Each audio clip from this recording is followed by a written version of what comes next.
In this lesson, we will learn how to add an audio file to a web page. In front of you is a simple example page that we've used in previous lessons in the course, and you can see that for this lesson, we've added a subheading of music and then a paragraph that reads, "I play the ukulele," and have included a sample recording on this page. So our goal for this lesson is to include an audio file right below this text that will play a clip of the ukulele.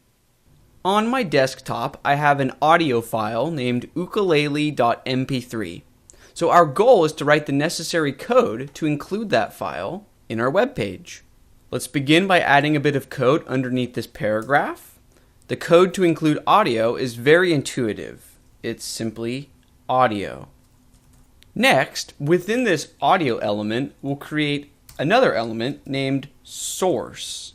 And we'll give this element an attribute of src for source, and then we have to include a string that tells the web browser where to point to locate the file. So let's make sure that we have that audio file in the correct directory. I'm going to move the ukulele.mp3 file into the same folder as our HTML file. Now within this directory, I'll create a folder named audio. Now let's move the ukulele.mp3 file into the audio folder. So in our HTML code, for source, we'll say audio /. So this will look inside the audio folder, and then we simply type the name of the file. So it's ukulele.mp3.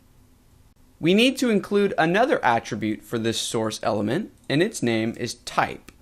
This is where we let the web browser know what type of file this is. So our value is simply audio/mpeg. Finally, let's add an attribute name of controls to this parent audio element to make sure that all browsers add controls like pause and play and volume. Now if we click save and then reload our web browser, we can see that here is an audio player. If I click the play button, we can hear an ukulele playing. Now in some ways we've completed our goal. We've added an audio clip to a web page. However, this may work in the most recent version of Mozilla Firefox, the web browser that I'm using, but we need to make sure that this works across all browsers and devices. So there's a few extra steps we need to take.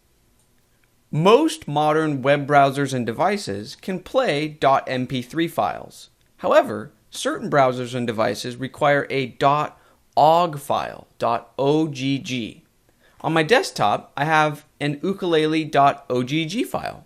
Now this is the same exact audio clip as the MP3 file, it's simply been saved in a different format. So let's go ahead and move this file into the audio folder to sit next to the ukulele.mp3 file. Now, in our HTML, we'll create another source element. And for the src attribute, we'll say, look inside the audio folder, and then pull in the ukulele.ogg file. And the type attribute for this will have a value of audio/ogg.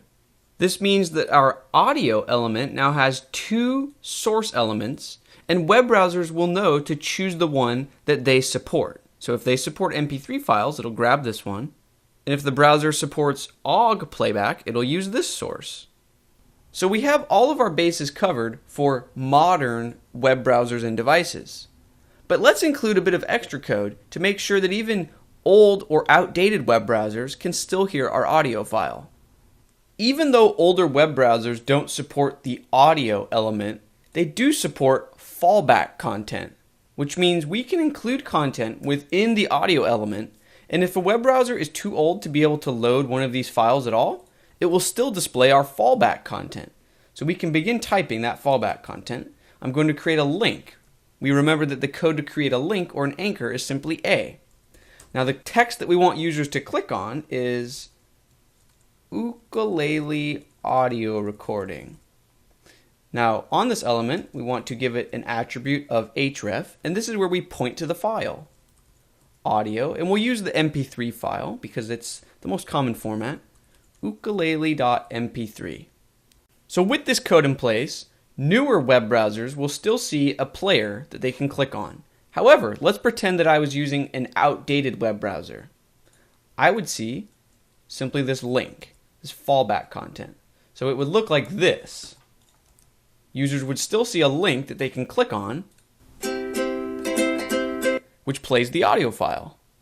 This means that even though older web browsers may not be able to play the file natively on our web page, if we simply create a hyperlink to the MP3 file, then most browsers, no matter how old they are, should be able to play or load the clip in one way or another. So to review, to include an audio file on a web page, we use the audio element. For newer browsers, we can include different source elements that point towards our file, and they will include a native player directly on the page. For older web browsers, we can include a fallback that simply links to the file. In our next lesson, we will learn how to add a video file to a web page.